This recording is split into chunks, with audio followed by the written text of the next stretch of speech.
Hey folks, Jesse here. This is part 2 of Heresy Book Club with Caro, Jason, and Megan. Again, this was recorded back in July, so sorry if there's some audio issues. We learned and we got better. Again, thanks for listening and enjoy.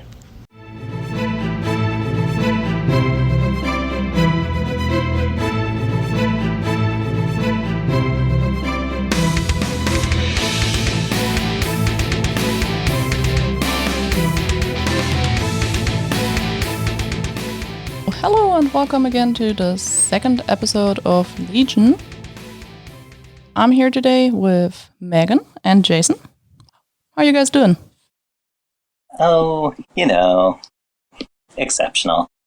Pretty all right. The cats have stopped fighting and they're not begging for food right now. So, it's a good day. It's a good moment. Let's see how long it lasts. I mean, they are cats after all. Exactly. Maybe it'll last for the whole recording. That's what we're hoping for. Crossing my fingers. So I said I was going to follow up and do this on our last podcast. And for some reason, Jason was not turned on by me saying, hey, take your top off. And he pointed out how much weirder that would be in a professional setting. Like to have only ever been in a work meeting with somebody and to tell some subordinates to be like, hey, close the door. Now you take your top off.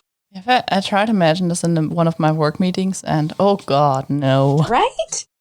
Yeah. I tried to move on Jesse as well. He did not appreciate it really enough. So that leads me to I've developed a theory, because in this section of the book, so we all thought that was a little weird last week when he was telling her to take her shirt off. And it didn't work so we're, 0 for 2 on that. And now when we get into this portion of the book, we find out that after he gets back to the city from the dragon attacking him, he goes and he hides out in her apartment. Now, I just feel like something's weird about that, because I have to be honest, if after our first date, Jason was like, hey, could you, hide me from the police? I would wonder what the heck was going on. I mean, maybe that's just me, but I would be very concerned about why I need to hide him from the police after our first date. And I feel like she just did that so casually, like, sure, I'll be happy to hide you from the police. She's been living, breathing military for a long time, and the military are known for their structure. They're used to following orders. I just feel like something's very off, that this woman is like, sure, I'm going to hide you from the police. I'm not going to let anybody know you're here. Not only is it weird how they were hooking up after he says that he hasn't felt a connection in 700 years, but then go the extra mile and hide somebody. No. I mean, there are two options. I would think.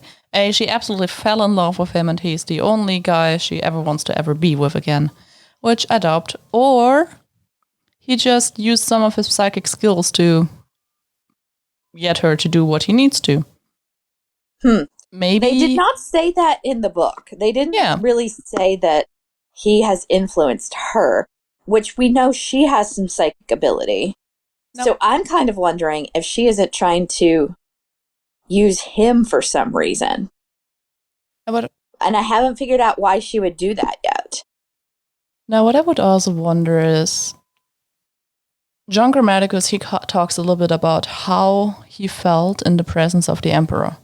Now, with him being such a better or more powerful psyker, shouldn't there be something similar going on between him and her, because she is also psychic, but not way less?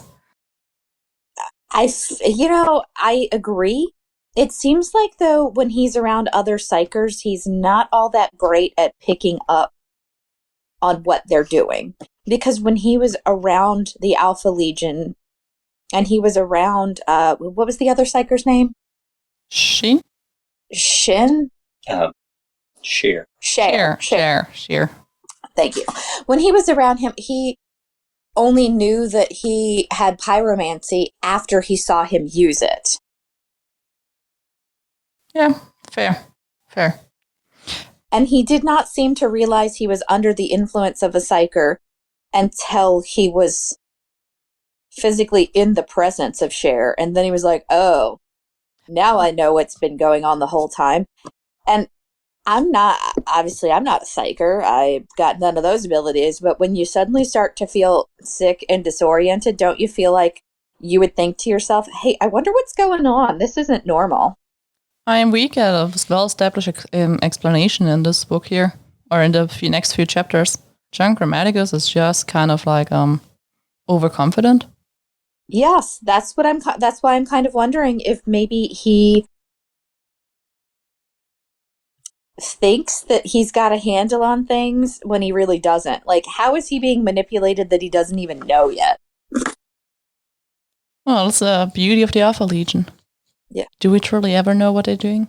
Do they even know? Well, that's true. But see, this is my first book, and this is part of the reason that, I don't understand how the Alpha Legion really works, other than they like to manipulate and do things behind the scenes. And it was so confusing in the first few chapters trying to figure out what was going on. And now maybe it's just me and I'm being conspiracy theorist, but it's like, what else are they doing behind the scenes? Good question. I don't know. I didn't read the full book yet because I don't want to spoil myself again. And it's been a long time since I read it the first time, so that's going to be interesting next few episodes. Yeah, I've never read it, and so I'm just like throwing noodles against the wall to see what sticks. But I don't know. Like, I just feel like Huxor Roxana has something going on. She's hiding something. I don't know what yet, but she's hiding something. Oh, she absolutely is. Everybody there is. Well, yeah, we left John behind when he was running away from the dragon. Mm-hmm. Didn't look back. And we just skipped 3 days ahead. Yep. Which is always the best and the worst, which can happen in one of those books. And we come to when we find that he's gone running to Huxor Roxana. I guess she's got some sort of secret sauce that we need to work on. Right, Caro? Yeah, maybe. I mean, wow. Get all the guys running to you for everything. I don't know if I want to have a guy running to me to hide himself from the police. Yeah, that's true. The military police. The military police, no less. And the Alpha Legion, too. Yeah? Mm-hmm. No, I don't want to be having contact with anybody who's hidden or who's running away from the NSA, the CIA, and the FBI at the same time. Right? Yes. Which, again, makes you wonder why she's agreed to it. I guess he's just really that nice. I don't know. No. I don't think there's a good explanation. Or maybe it follows up. We'll see. We'll see. We are jumping to Monlow Harbor because the city is screaming and they have an important meeting. Or, well, Namatjira? Jason, how do you pronounce this dude? Namatjira? Namatjira? Namatjira. Why is there a T? It's a good question. No worries. Okay.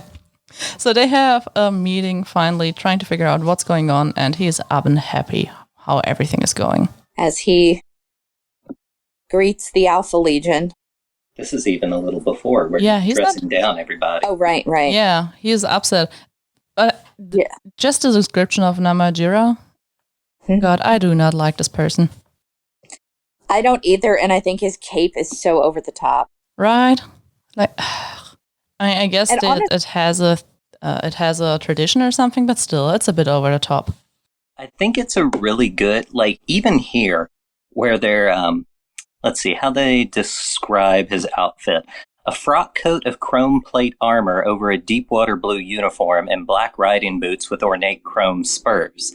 A floor-length cloak of painted silk hung off one of his shoulders, and a soldier standing to his left carried his first shako with the reverence ordinarily accorded to a holy relic. Now, comparatively, and I'm going to read, his outfit when he's decked out to meet the Alpha Legion.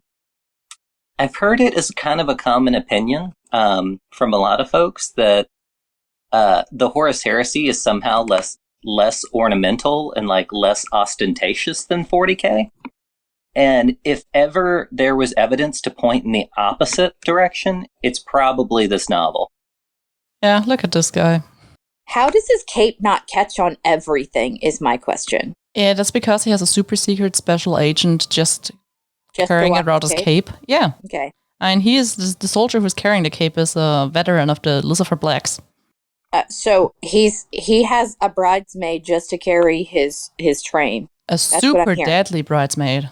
Yeah, super deadly. Well, you know, maybe that's what he needs. Do you think I can hire somebody like that? With enough money, anything is possible. That's fair. The mentioned guy, who's part of the Lucifer Blacks. It is interesting to give a little bit of insight into the Lucifers, because they were elites, but I don't think they have been rebuilt as good as the Geno Chiliad, or they have not been rebuilt at all. So I wonder why they're still around and how they keep them there.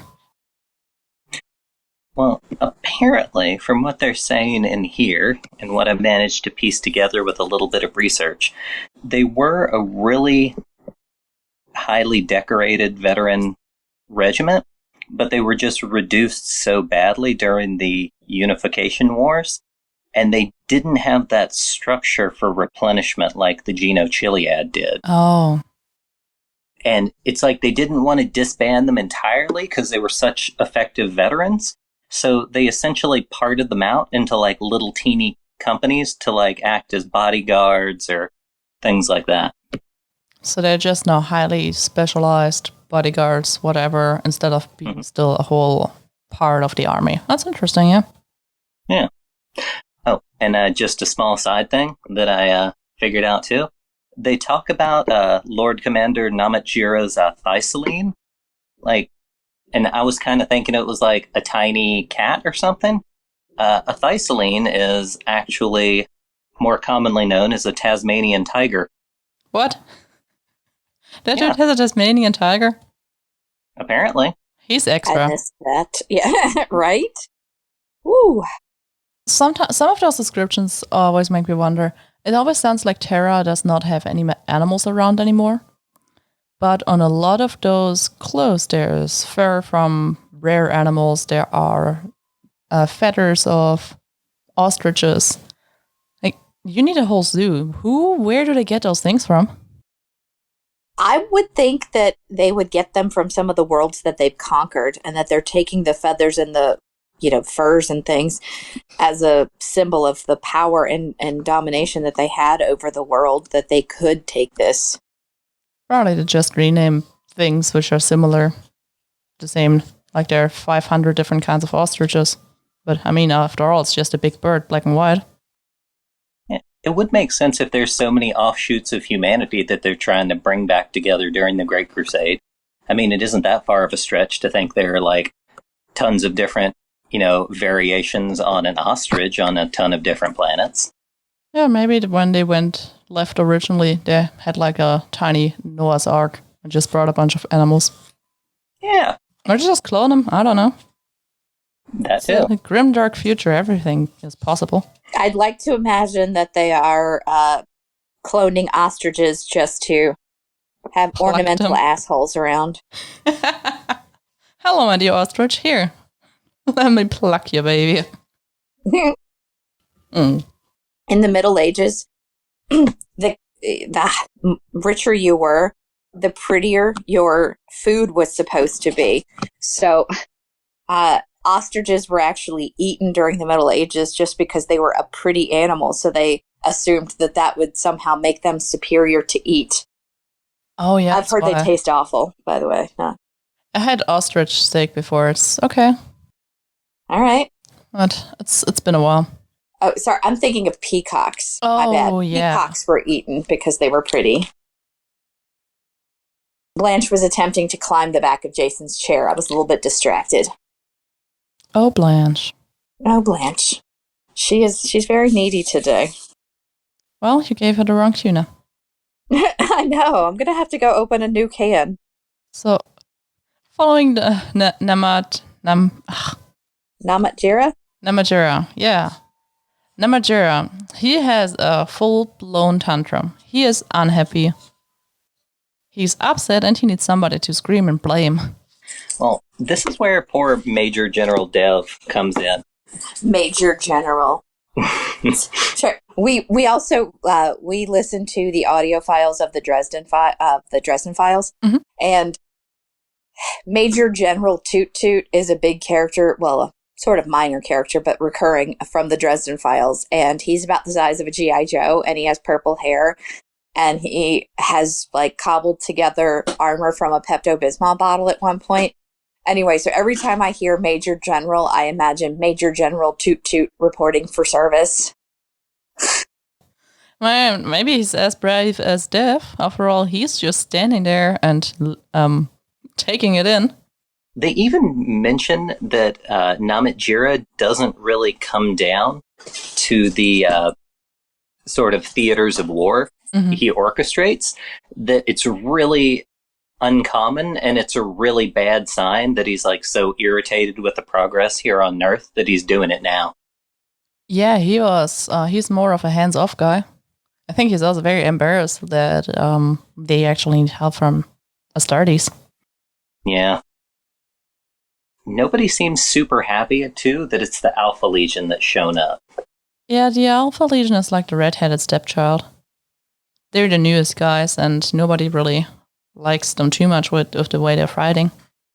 Yeah, that's what... I forget who mentioned it, but it is actually mentioned in here that, like, oh, they only have, like, several decades of experience. Oh, yeah, no, this is him. It is Namatjira.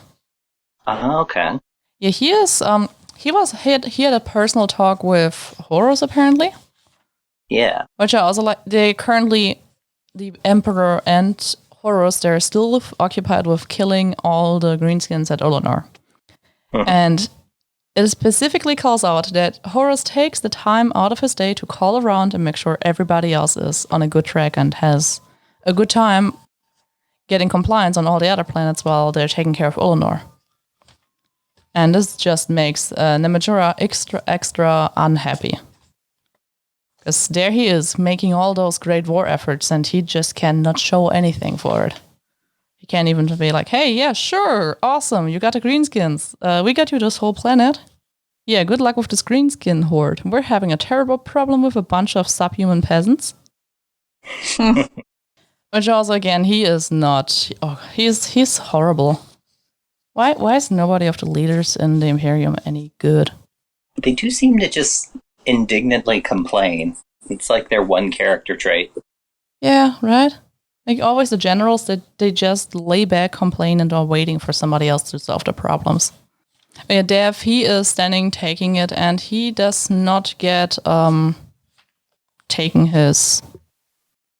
What was it? Yeah, he was ready to forfeit forever his rank and rights, but he didn't have to, luckily. Because apparently he has a little bit of grace left. And I think I just have a normal meeting after that, pretty much.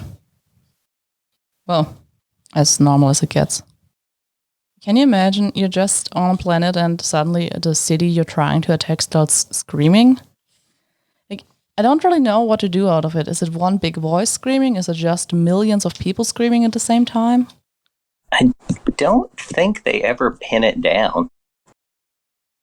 I mean, they do say it a lot. They, like, reference it constantly screaming, but they don't get super in detail, I guess. Yeah, it's audible and it goes in the minds of the fleet. Mm-hmm. This reminds me of the scream in the first Heretic. Well, no, it's slightly different. Forget it. The first Heretic, the voice was screaming and sounding like humans, but it was somebody pretending to be and screaming out in the void. Mm-hmm. So I guess that's kind of different. Oh, and Megan, your lizards make a comeback. Yeah. Oh, the harbor also turns pink. Isn't there a river somewhere in the world which turns pink once in a while? And you're not allowed to touch it? If the water turns red, it's usually from an algae bloom, and it's very toxic. Yeah, they mentioned that it's all an algae infection, and it just keeps spreading. So whatever is going on is not really good in this city. There's one in Peru, too, that I think it's like iron oxide from the soil. But either way, I don't think that's what we've got here.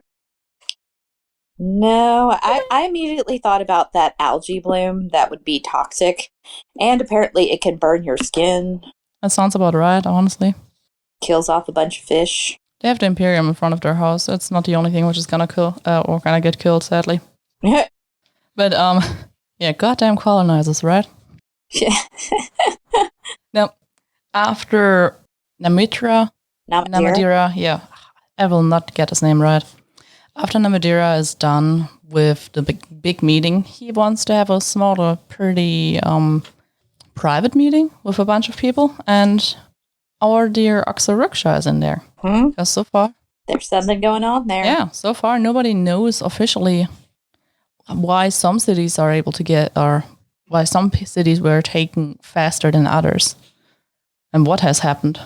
You'd think they'd have better communication, better satellites, better ability to look at some of these cities when you're that far in the future. I mean, they've mastered space travel, but they haven't mastered the art of, sending a drone to take pictures over a city. Well, keep in mind they have air magic, so pretty much anything which is flying in the air is getting destroyed instantly. Don't they have psychers that can, balance the scales out with that? I don't know. I don't think that the Oxers were too weak for it. And I don't remember what is the consensus on normal psychers, Jason, in that time? Are they still used? Are they not used at all? Are they just used in special applications? I think just in special applications. I mean, they're definitely still around. All of the legions have their own librarians division. Yeah, but they're the legions, so I would assume the normal forces of the Imperial Army just don't have any psychers. You'd think they would have found some way to combat that, though, so that they can get intel. Well, I think that's why Namadira is so frustrated. That was the same reason they couldn't offload dropships directly into the middle of the cities, or just bombard them from space. Yeah, because whatever they did, it always just kind of bounced off from the culture, or from they used a shield or something to prevent the bombs from hitting. In other parts of Warhammer lore, how do you balance out the benefits given to a psyker? So it's already one of those things. The question is if it was before or after Nakia. Because if it was before Nakia, they had librarians and they were actually using them. After Nakia was when the Emperor decided, oh yeah, no, we're not going to use them anymore. Either they just had stopped using the Force, Dorn put them in a prison cell. Thank you for just saying the Force. Yeah, it's pretty much a Force. That's the only way I can explain it to me. I mean, it's true. It's just funny. And thank you, because that is how I think of it as well. Right? Just makes no sense. Reading through this again, I'm just wondering, why in the world did they mention how jealous Honan Mu, one of the Oxers, is of Ruksha? I don't know, just jealousy is just weird. Because her milkshake brings all the fellas to the yard? Yeah, I guess Honan was much younger and much shorter than the long-limbed Ruksha. She was much stronger perceptively and rather despised her, though she didn't mean to. I guess she's jealous because she's an adult? I don't get it. It is kind of a weird interaction. Like, it seems like Mu doesn't like Rukshana because Rukshana kind of knows her talent is starting to wane, and she's kind of grasping at straws to kind of keep her spot before she has to be retired to one of the places, I don't know, Uxors go when they're out. Yeah, the burned out Uxors. But, I don't know, it kind of seems like a startling lack of foresight, though, because Uxor Mu, isn't that much longer, for her either. I mean, they have, Rukshana isn't even 30 yet. Yeah. So, at most, what, Uxors have what, a 15-year, operational expectancy? I don't remember what they said. I know that when they're 15 or 12, 15 like this, they start being around other Uxors to help and learn from them. Yeah. But I don't know what the end date was or when they pretty much stop. I guess it's also depending on how strong you were. Yeah, because Rukshana's supposed to be, what, I think 28? Yeah, she's 28. And she's basically, already on the way out. So, I mean, comparatively, Mu's not going to have that long either. It just seems like kind of a lack of foresight. like a 20-year-old, considering like a 28-year-old, like old. I mean, to be fair, you're after you're 18-year-old. I kept saying this when I was 16. I stick to it. Yeah, Ruxana, she brings. Jason's philosophy is that anybody who's under 30 is young and dumb. Not necessarily. A lot of times. I mean, it's fair. That's fair. It's very fair. Present company excluded, but there's just a lot of people in college who are very young. And I mean, like when I was in college, there was a girl that would have her mom come do her laundry. I'm like, you're in college, maybe you can learn how to do your own laundry. But I digress. Yeah, just learning how to be a basic human or being a basic adult and doing all the things. It is hard. Apparently, It's really hard. It is hard. A lot of people do tend to seem to struggle with that concept, but maybe that's why I keep them in groups at the beginning. Like if you have a whole group of people doing the exact same thing, or who are supposed to do the same job, at least they can kind of learn off each other. I wonder if it's supposed to be like a maternal relationship almost with the senior Uxor and her, what do they call daughters? I think they're all sisters, but I don't know. I can't imagine it's really maternal because you pretty much raise up the ones who take over your job. That's weird.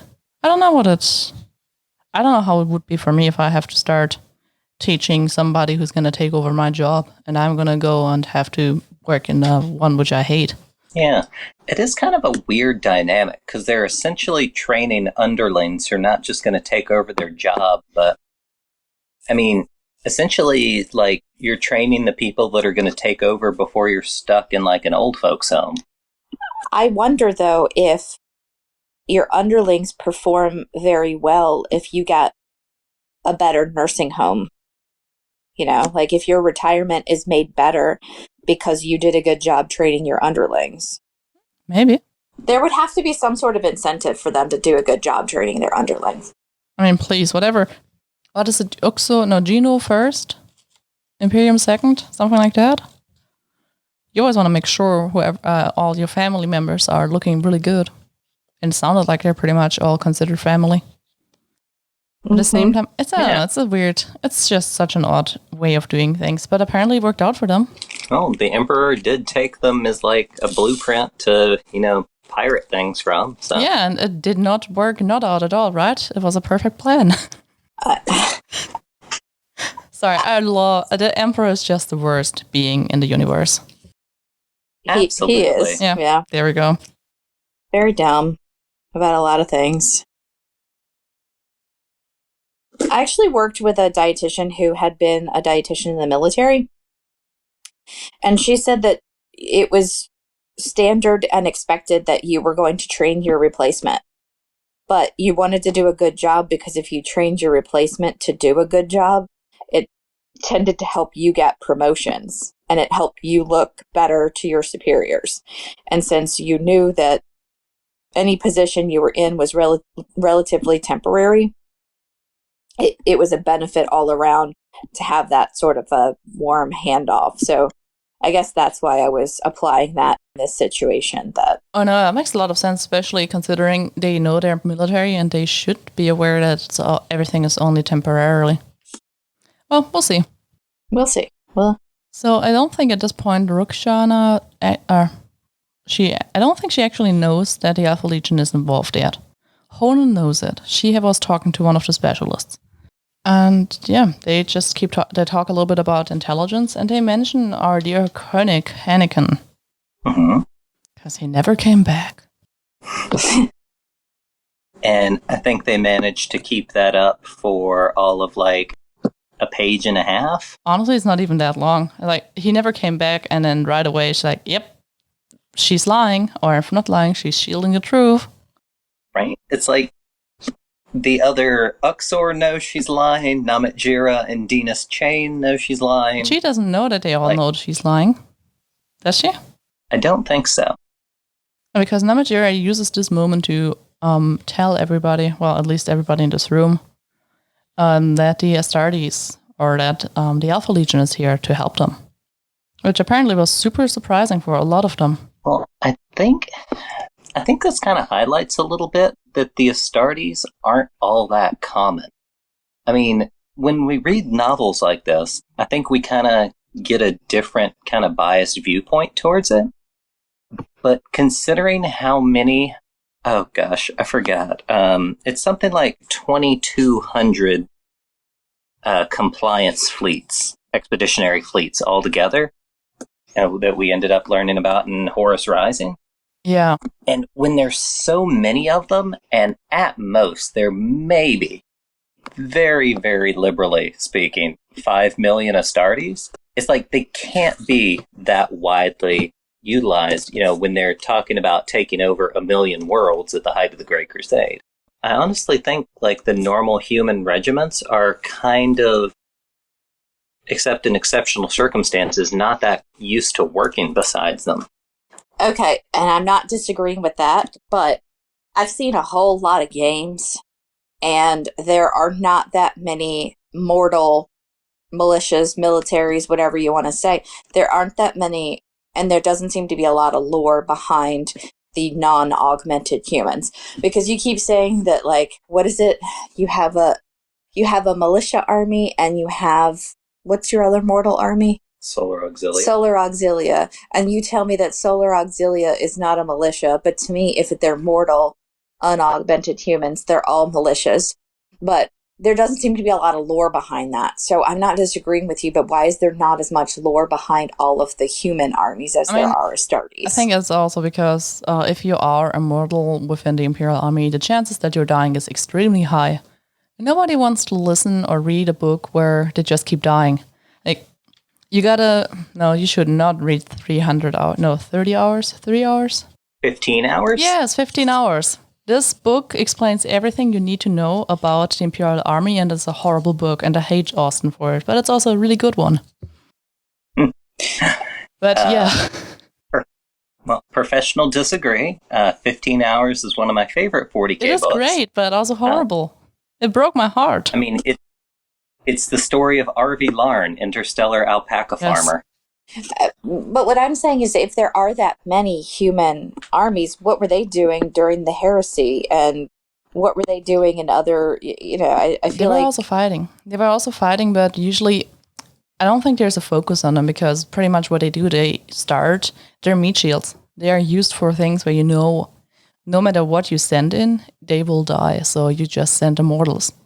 Because the Astartes are too worth too much, too costful to send them in for things where they are definitely gonna die. That's a good point. It's a good point. Thank you, Caro. That actually is an explanation that makes sense to me. I also think they only call up upon Astartes when they themselves lost just too much, when they really can see there's no way for us to getting it. And it seems like they reached a point here finally.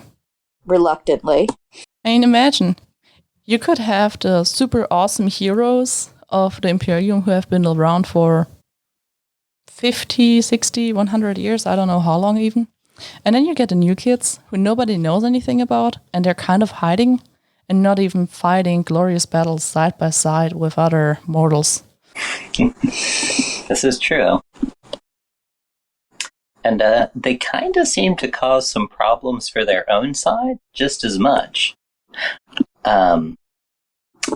Like when Pedo Sonica finally makes it back here after this ill-fated administrative meeting and tries to talk to Uxor Mu because he and Bronzy are convinced that they spoke to Uxor Mu right before Visages was burned to the ground.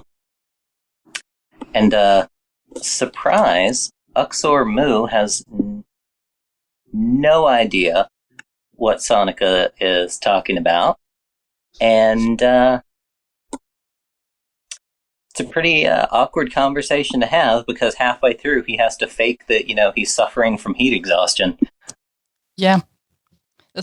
Okay, so there's one thing I told you about the dead body. What is? You know what? No. Sorry, I was just freaking out. I didn't drink enough.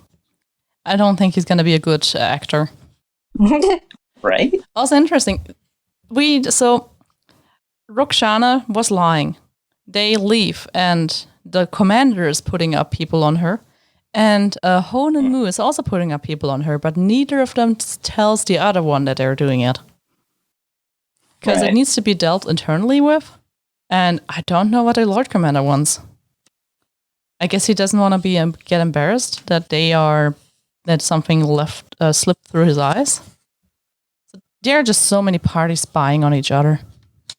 Yes. I feel like I finally got a little bit more of a handle of who's monitoring who after we got to these chapters. Because before this, it was just, yes. Everybody. You just have to assume that everybody's monitoring everybody else. Right, it sounds like the DDR.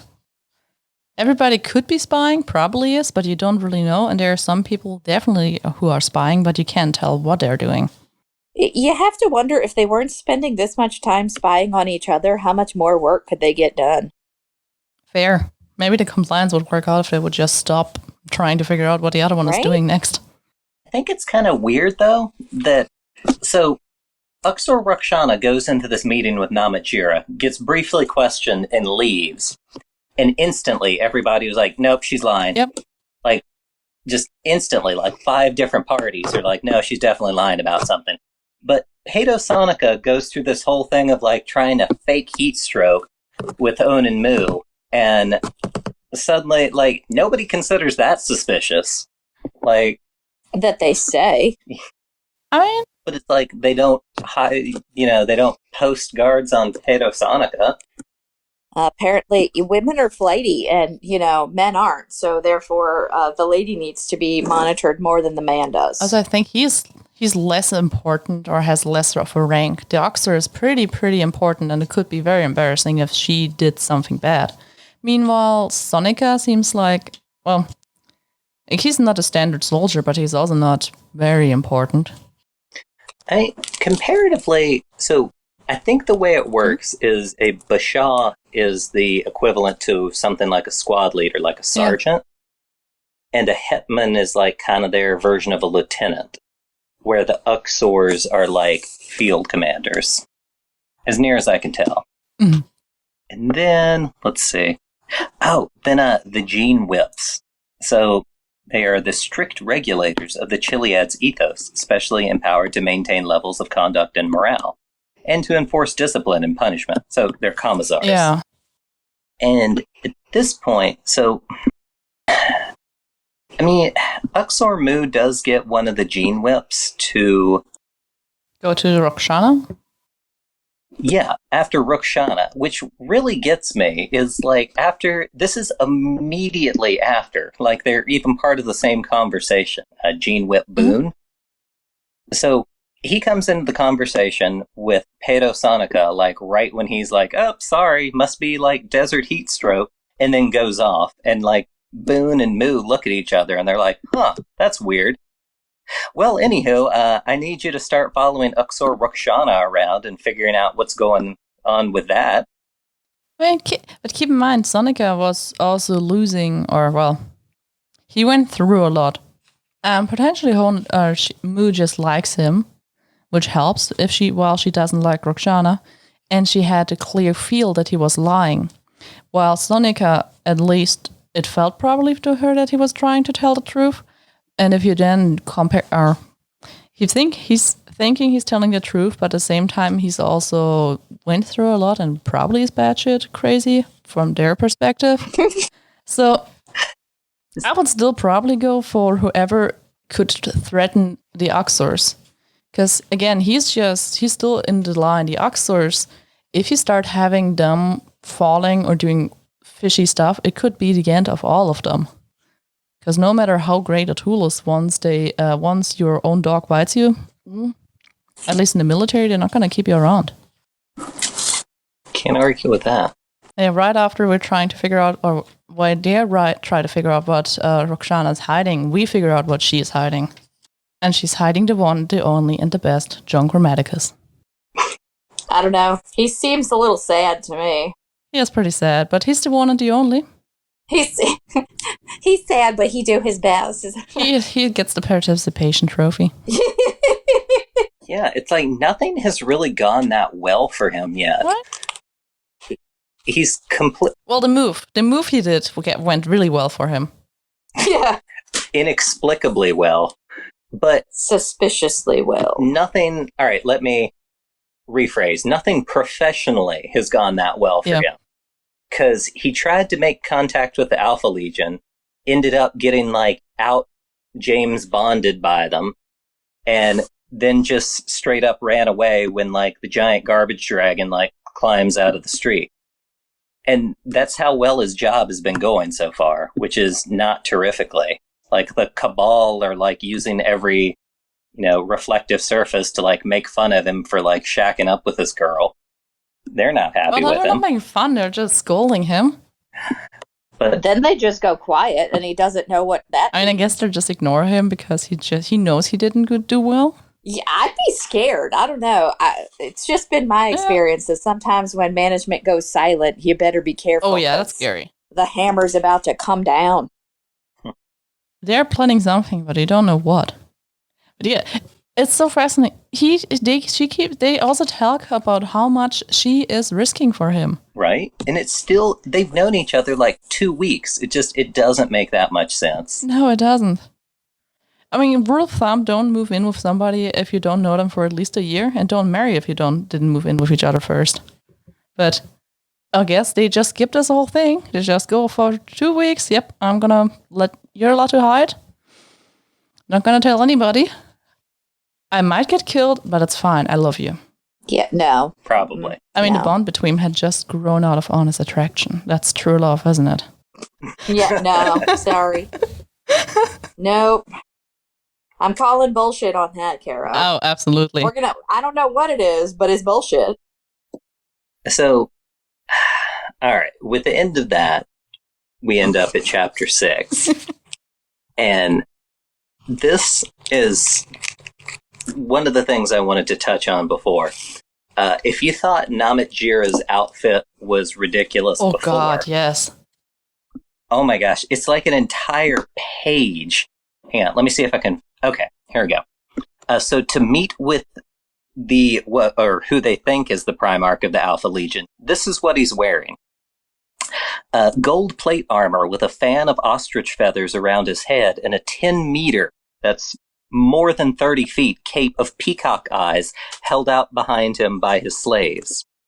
Liquid gold had been delicately painted onto his face by his cosmetician, and it had dried to form a tissue-thin mask. He held a silver Mughal mace in one hand, the sunlight glinting off its many jewels, and a golden ritual sainty in the other. The torso of his armor was engineered with 2 extra pairs of cybernetic limbs, and these spread to clutch a pair of daggers and a pair of sabers. 6 arms extended, Namet Jira resembled the death goddess of ancient Sind myth. Ridiculous. And of course, his Thysaline is hanging out. Thysaline? Oh yeah, there we go. The marsupial tiger from Taproot Brain. Yes. Oh, they were back engineered from the DNA samples during the unification era. That makes sense. Now we know how to get all the stuff. Yep. Mm-hmm. I wonder if that's similar to Ark and Land's Artificimian. His monkey? Yeah. I don't know. I think didn't he build a monkey? How do you build a monkey? Well, he's really good at it. I mean, genetically, or? He's like a tiny automata, sort of. Sort of. He's like a tiny robot who acts like a monkey and for some reason also has a poisonous tail. Because that's clearly how monkey work. Well, I mean, it even says in Master of Mankind, obviously the tail, it couldn't be prehensile. That would be absurd. It must be a method for delivering venomous stings. It's the only thing that makes sense. So he has a tiny monkey. I love how this excites you. I love that this is Don't you want to have a monkey with a poison tail? No. Aw. No, I don't. Because I am accident prone, and I would probably get stabbed and poisoned myself. Oh, that's fair. That is why I do not want to have that around me. You know when spiky shoes were really popular a couple of years ago, like spiky boots and stuff? I tried a pair on, I stabbed myself with them, and I was like, these are not for me. So, do I? Well, it's fair. It's just fair. I stabbed myself with them in the store. Sometimes you just need to read the signs and be like, yep, nope. Nope. So do I want to have a monkey with a poison tail? No. No, I don't. Not safe for me. So I'm trying to see what aren't the Lucifer Blacks don't seem like they are as dressed up as he is. They're not. But everybody else is. But I was doing some quick math here. Apparently, peacock feathers can grow to be up to 6 feet long. Namet Jira's fan of his 10-meter cape of peacock eyes, 10 meters, that's what, 33 feet? So that would be something like 5.5 peacock feathers just long. And then God knows how wide it is. Like, how many ridiculously rare, genetically engineered peacocks would it take just to make his giant, ostentatious cape? Next question is also, do they wait till they fall out or do they pluck them? Oh, definitely pluck them. This is the Imperium. Fair. They probably engineered them, like, just to, like, yank their tail feathers off. Probably it's more tail feather. Probably peacocks don't look like what we know anymore. They're just a giant fan with those feathers. Right, because they've been, like, selectively bred for, ostentatious military commanders to, like, use their tail feathers and things. I love that you're talking about the feathers, but not the fact that he has his own slaves makeup artist to gently apply liquid gold to his face. I mean, that's weird too, but I feel like it has less, like, weird implications. Gold. How many men fly around in space with their own beautician? All of them. Well, makeup artist. He's not even all of them. His hairdresser or anything. All he does is his makeup. I mean, we don't know. Maybe it's multi-purpose. Maybe one of the Lucifer Blacks knows really well how to do it. Would that be more or less weird if, like, Dinas Chain was his bodyguard, but also, like, did his makeup before a show? I mean, Hawkeye really knows. Said, what did it call him? Oh, true. Painted onto face by his cosmeticians. Maybe his slaves are also his cosmeticians. That's possible. I'd believe that more than one of his bodyguards. It would be fabulous. You gotta be good with makeup if you're a bodyguard or one of those. Because how else are you going to hide away with other people if you don't use makeup to change your face up? Oh yeah, Serendip is, by the way, the Tasmanian Devil's name is Serendip. I wonder if that's a reference to, like, the 3 princes of Serendip. I'm sure with Dan Abnett it has some weird, like, connection with literature somewhere. I'm just not sure what it is. Probably. Oh, maybe. It's the Persian name for Sri Lanka. Maybe that's where. Yeah, maybe. But yeah, he's not. Where is he? Nemajira. Mm-hmm. He is not the only one who's dressed up real well. He's just the most fabulous out of all of them. He is Lady Gaga. The others are just the other stars. Like, they're still trying to dress up. A veil standard of the turned, a 4-meter golden pole surmounted with a diamond checker tail and the gilt crest of the Pontus Exodus. And we have a General Cash with chrome armor, sword with spikes and recurve barbs? Recurve barbs, I guess. That seemed more the embodiment of a vicious trap than a person. So everybody brings out their best dress, but he is just God. Doesn't he also have a eunuch somewhere? I remember reading it. Probably several. Yeah, because clearly you need those. Obviously, I mean, if you're gonna live this over the top, you need to have a few eunuchs around. Especially if maybe they carry the peacock feathers. Yeah. I would assume the eunuchs are a nod to China and the imperial court. They felt like eunuchs were superior because they wouldn't be trying to sleep with anyone. They wouldn't have children to try to place into high positions, so they would be more loyal. There we go. I found it. The Grand Cavalier, Gunnar of Great Uncle, was one of the Emperor's foremost advisor and confidants. Khedive Sherrod stood on a small graph disc, suspended 0.5 meter above the sand. The train of his grey robe, cut with a bat-wing edge, was held up behind him by eunuch. I can't pronounce the word. Eunuch? I guess eunuchoi slaves. Each slave pulling taut a point of the bat-wing, so that it seemed as if Sherrod was spreading great pinions to ascend into the sky. This is like a rock concert. That's awesome. Right?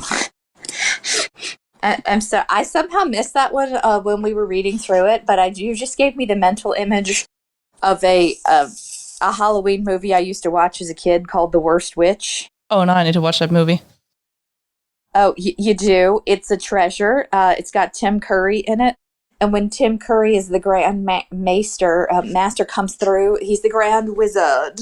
And he comes in for this reception on Halloween night. And he has this big flowing cape that's supposed to look like a bat. There we go. That's him. That's clearly him here. Yeah, I mean, it's a terrible 80s movie, and now that's in my head. I wonder if... now I feel like he needs to sing. We have so many glorious people, and we also have the Oxers there. Hanging around, I guess. Doesn't it make you wonder what they are wearing? Good question. It is actually not described, so... Maybe the uniforms? Yeah, they are looking like right off a horror movie or somewhere. It's just nuts. And the Astartes just walk up, and I don't think there's any specially clothed. They just have the armor. The purple green one, purple green silver, right? And that's it. They're pretty low effort, I guess. Do the Astartes have special dress armor? I don't know. I think they just have one set of armor, and it's when they're not fighting, it's kept in shape by people. I know when you're important enough, you get your own armor slaves. So probably it looks glorious if you're high enough, and otherwise it just looks okay. It doesn't seem like the Astartes kind of, and at least not in 30K. Mm-hmm. It doesn't seem like they ascribe to the same sorts of grandeur and ornamentality with their armor. And I'm sure we could probably find some examples of like exceptions to that, but Emperor's children. Well, yeah. Clearly. But like here, Alfarius just shows up in normal armor like all of his other Astartes. Mm-hmm. And he shows his face, though. Yeah, but I mean, even without reading it and not really knowing much about the Alpha Legion, I was like, I don't think that's Alfarius. Right. The next thing is also, every time, well, a lot of the times, for some reason, when Trimarchs are introduced, the people around them start either crying, get nuts, or start peeing themselves. This does not happen. So I don't know, is it Alfarius? Is it not Alfarius? Do we know? We will never know. Maybe. But they also do the blood cutting, which is super nasty. Well, no, they're blood brothers now. What I thought was kind of odd, and I'm not sure if Dan Abnett is specifically making like this parallel, but like consciously or not, probably. I feel like he's a really good writer. It has to be intentional. In the Gaunt's Ghosts books in 40K, one of the big enemies of the entire series are the Blood Pact. They're like a Cornate-themed cultist group, but they're super dangerous because they're actually regimented and trained and drilled like the Imperial Guard. Their entire deal is they will ritually slice the palms of their hands against their Archon's armor in pretty much the exact same way that Namatjira does here in order to make the blood pact with Alfarius. And I thought that was kind of a neat parallel. It is. Honestly, the only thing I was thinking about is hopefully all of them have the vaccinations. I don't know what you could catch. Especially, I don't know if Alpha Legion blood or if Astarte blood and blood from normal people does do well with each other, or if it's causing problems. I wouldn't think there would be enough blood that would be. That's fair. Actually swapped. There are a couple of instances, and this is a completely different circumstance, but of Astartes giving normal humans injections of Astartes plasma in order to help repair grievous injuries, because the Laraman cells like in the Astartes blood flow, will help clot and heal and repair wounds a lot quicker. So one other thing, They right before they give each other's hand, the slaves let go of the giant peacock, the peacock cape to let it fly around in the air. Do they have somewhere a giant fan so it looks awesome enough, or is he just lucky with the weather? I don't think that wearing this outfit, he knew what he was doing. That's all I'm saying. It was intentional. So they had to have a fan hidden somewhere. I would think. And yeah, after they do the blood mixing, finally, I am a Farius for the Emperor, my lord. And we skip to John. Poor sad John. I don't know. I just feel like, okay, so this is where John is attempting to kind of like spy on the big giant party going on, right? Yeah. So I feel like this is just another instance of him really not being that great at his job. Like, I think he's desperate now. He's desperate. He's tired. He doesn't know what to do. And this is like a last-ditch attempt. It doesn't seem very well thought out. Oh, no, he's improvising real hard. And his blood cover is more or less blown. He cannot go out in the open because the Alpha Legion is looking for him. And he can't go back to everybody else because they would also know right away if Grammaticus comes back. Now it's public knowledge that the Alpha Legion is involved. Oh, right. I remember there's that goofy scene where the Gene Whips break into Uxor Rakshana's quarters, too. And he has to like use his Logokine abilities to pretend to be one of the other hits. At first he gets encountered by Lucifer Black. Oh, right. Dinas, yeah. He is watching them from far away. Just trying to figure things out, and the Lucifer Black is right behind him. Watching him, knowing, trying to get on him. Coiling like a cut and pouncing. And he's so cocky. Better luck next time. Cocky for what reason? Because he can. You know, I just... Right. I mean, because up until now, again, he hasn't been very good at his job. No, he hasn't. Well, when you can live forever, you know you got another chance to get it right in the future. Mm-hmm. I just got a picture from Blanche. That's great. That's the look she's giving me right now. Aw. Because she's hungry, and we are not stopping this to go give her food. For once, her face really expresses how she feels. Yeah. It's very pouty right now. So, John? I just feel like he's cocky for no reason. He gets into this whole, leaving notes, and I'm like, your cover's blown. You're already on the lam, and now you're leaving notes? Like, how dumb do you have to be? I think he just is overconfident. But why? If he gets killed, it's not like he really dies. Being perpetual, he always has a second chance, so why not play with your life for once? I don't know. I don't think John is really smart sometimes. Just because you live a long time doesn't mean you're smart. True, but you'd think you'd learn something after a while. That's why I kind of have the theory he starts forgetting things which, if they didn't work out that well, and only remembers the amazing things. And that's why he's extra cocky.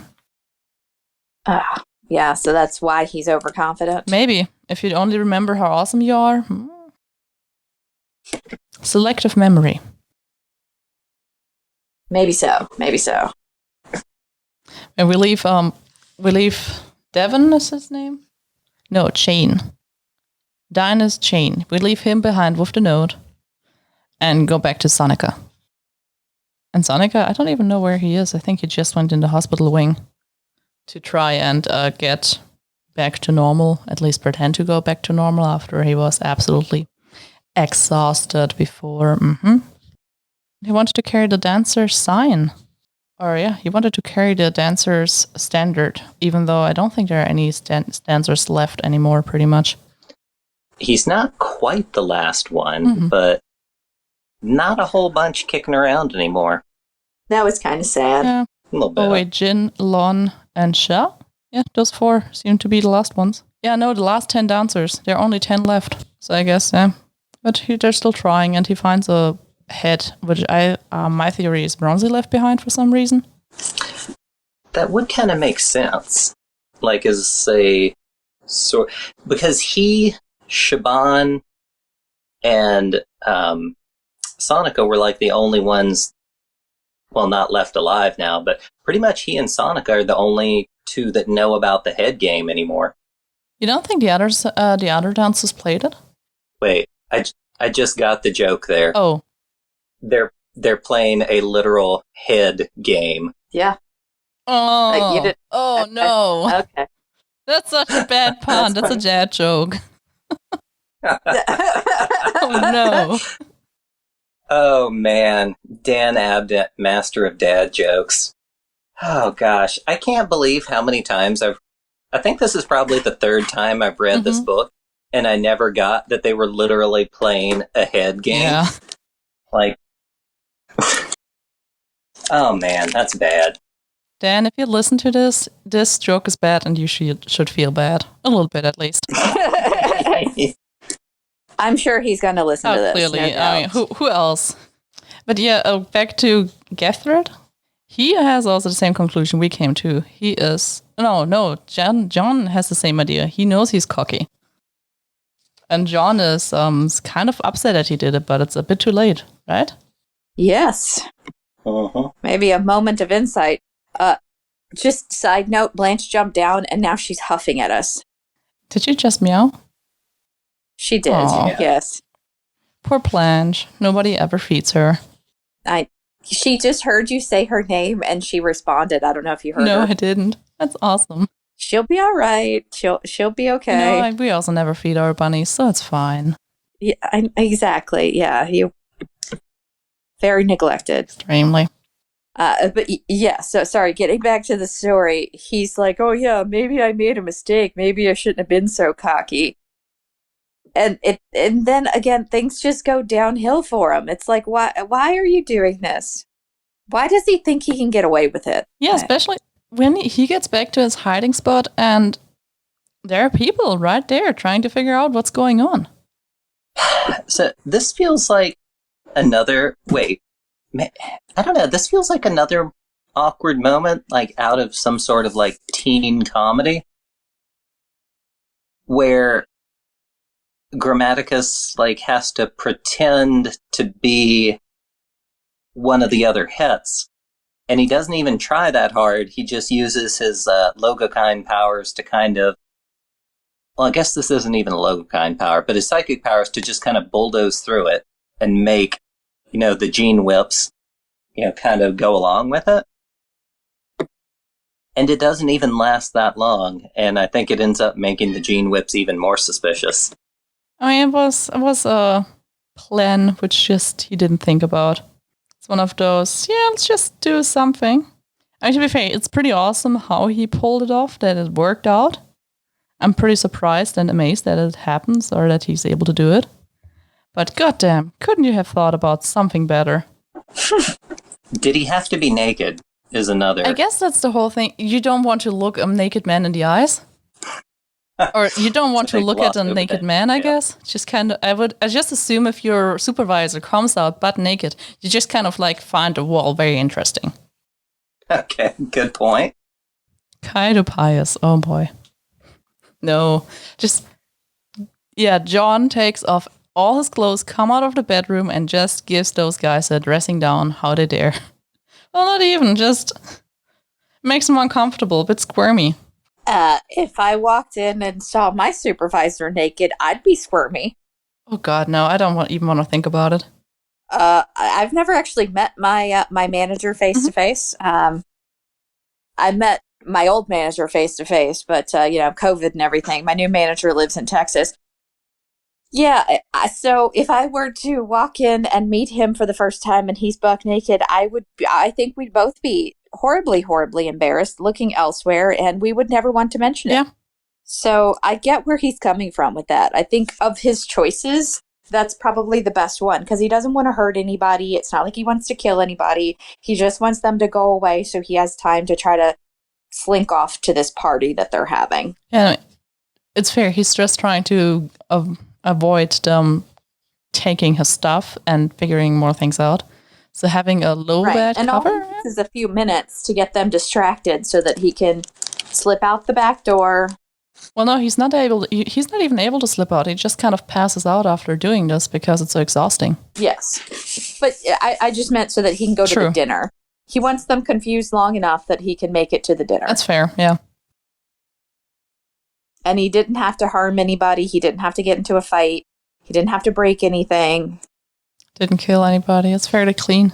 And he didn't do that great of a job, I guess, because right after they walk out, they are already kind of doubting that it's true. Yes. Yes, I don't think he did a good job, but he tried his best. And it worked for long enough for him for that moment. And we have some locker room conversation between them about Roxana. It was Pius, wasn't it? Pius. Isn't that also a Roman guy? Yes. Pius. Yes. Pius was a. Probably. I think you're thinking more of like Pontius Pilate, but Pontius Pilatus. Yeah, no, that's a different one, I think. Yeah. But he also picked like the worst person he could just because Pius is right away somewhere else. Right. And visible. So I also wondered, why didn't they turn around right away again and went back to search everything? Now they know whoever this naked person was inside is definitely not Kate and not Pius. But so why don't they turn around and try to figure out who it really is? It just seems like they kind of like keep carrying on with their day.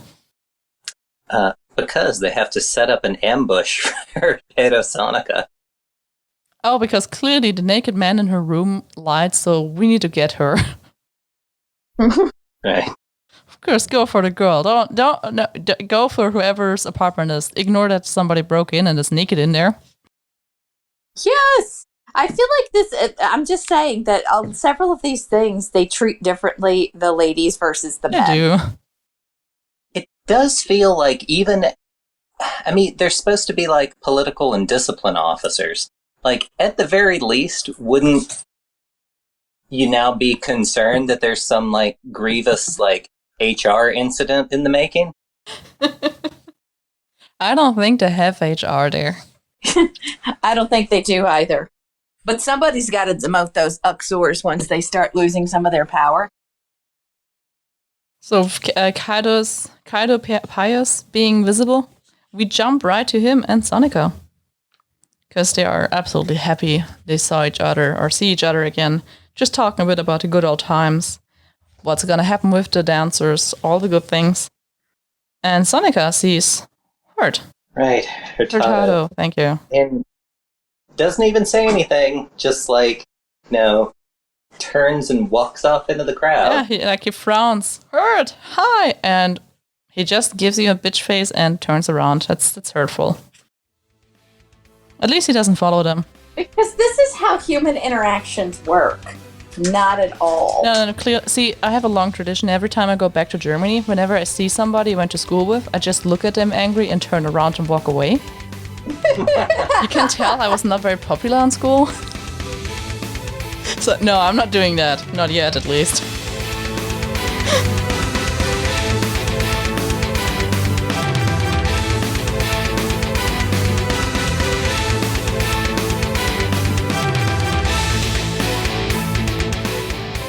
Thanks again for listening to another episode of Heresy Book Club, part of the Remembrancers Retreat, a Warhammer 30k Horus Heresy podcast series. As always, we'd like to thank our patrons for their support, starting with our Legion Praetors: Alex Self, Chaplain Assar, Chris Mack, Gardner.Tree of Woe, Joe from Music City Heresy, Luke Rizzuto, Matthew Boyce, Mr. Baldwick, Nicholas Quenga, Sar Luther, Taco Tuesday or Bus 22 Rock and Roll McDonald's, and What's Ligma? Our Legion Centurions: Aaron Maynard, Andrew N., Angry Boy, Dave Jones, Duncan, Ed, Jerry Austin, John Christensen, M. Tanzer, Gorecrow, Queen Corswain, Scott LeMay, and the original Applesauce. And finally, our Legion Sergeants: Agrippina, Emily O'Hare, Garrett Lowe, Mr. Sear, Nicholas Gillen, the entirety of Legio Audax, The Zoe, and What Do I Call Myself. Once again, thanks again for all your support. And if you'd like to become a patron, go over to patreon.com/RR30K podcast. You can also find us on Facebook and Twitter at RR30K podcast, on Instagram at RR30K, and be sure to visit our website, RR30K.com. Thanks again, and keep those dice rolling.